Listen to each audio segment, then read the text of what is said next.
two men beside a set of shelves littered with objects.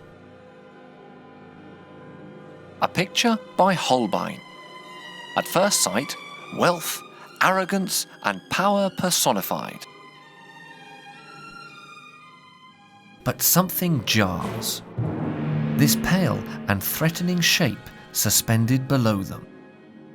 The first step towards deciphering the picture's meaning is to look at it sideways. When we do, the rich trappings fade out, and the ultimate victor comes into focus. Death eclipses everything.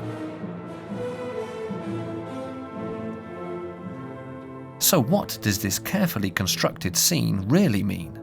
These two men, are they trampling death underfoot?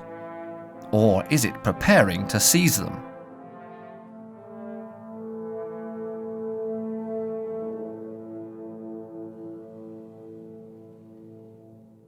Trying to beat death? The two humans in the picture, do they look like winners?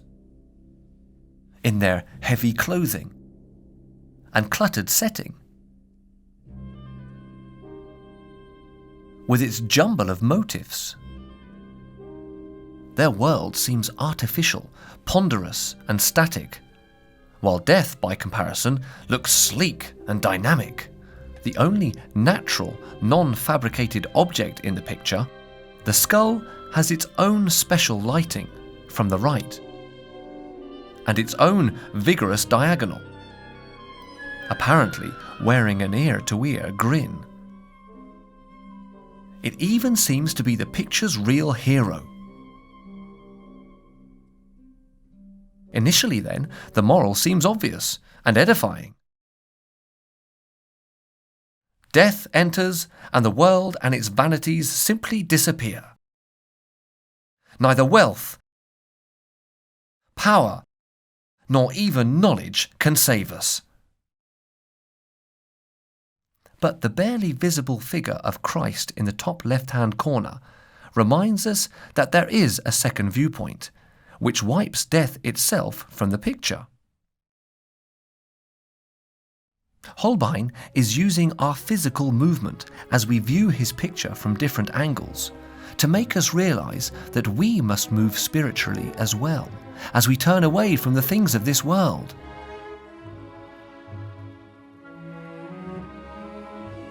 Towards God and salvation in the next.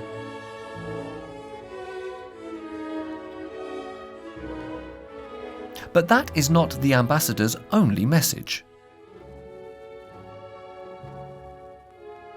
We must also move into the picture, immersing ourselves in its details, and particularly the sturdy H-shaped set of shelves on which the two men are leaning. They seem to lord it over death, but where does their self-assurance come from?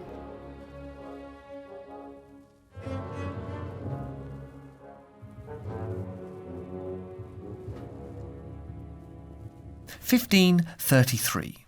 Two ambassadors, both young. Their ages are marked discreetly on a dagger, 29, and a book, 25. Both French. They wear the insignia of the Order of St. Michael, instituted by the King of France. And both sharing the same vision of diplomacy. A vision symbolized on the shelves. On the upper shelf, perfection, the divine order.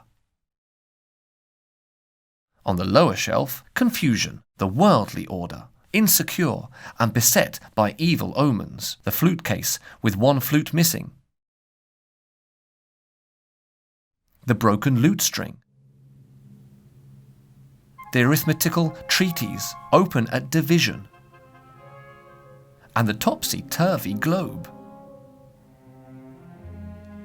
All of this reflects a major problem. France is Europe's leading power, but the balance is now tipping in favour of its rivals, and its very survival is at risk. Portugal and Castile are building global empires. With the Pope's blessing, they are carving up the world and sharing it. The new lands discovered east of this boundary go to Portugal, those west of it to Spain. To make things worse, Castile and Aragon are ruled by France's hereditary enemy, the Holy Roman Empire of the German nation. And the English still hold Calais. In effect, France is surrounded on all sides. The ambassador's job is to save it, and they hold 3 strong diplomatic cards to help them do that. The first, symbolized by this hymn, the work of Luther, founder of Protestantism, is the division of Christendom between Catholics and Protestants. By supporting the Protestant princes and towns, they can weaken the empire, which is already fragmented into thousands of states. The second is their contacts with the Muslim world, symbolized by this carpet. When Holbein paints his picture, the Ottomans have reached the gates of Vienna and are threatening Christendom.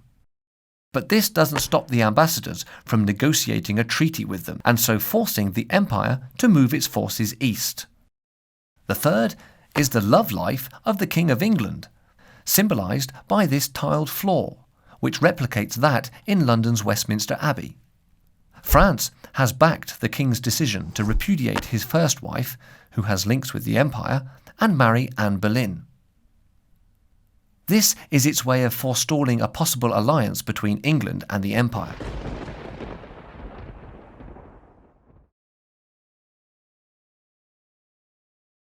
In short, the ambassadors embody a new religion. A religion which allows a country to side with the enemies of papacy, Christendom, and empire whenever its own vital interests are at stake. Politics and raison d'etat are its guiding principles. The idea comes from Machiavelli's The Prince, which predates the ambassadors by 1 year and shows that politics follow rules of its own. To maintain the state, the prince is often obliged to act in a manner contrary to humanity, charity, and religion. He should, whenever possible, follow the path of virtue, but should also be able, in case of necessity, to follow that of vice. Essentially, the ambassadors celebrates 3 kinds of movement: spiritual, as the converted believer turns from the world and its vanities to God; diplomatic, as national envoys conjure peace from conflict; artistic, as Holbein gives us an illusion of reality which comes and goes with our shifting viewpoint. Life and death are intertwined. We must face that fact or perish.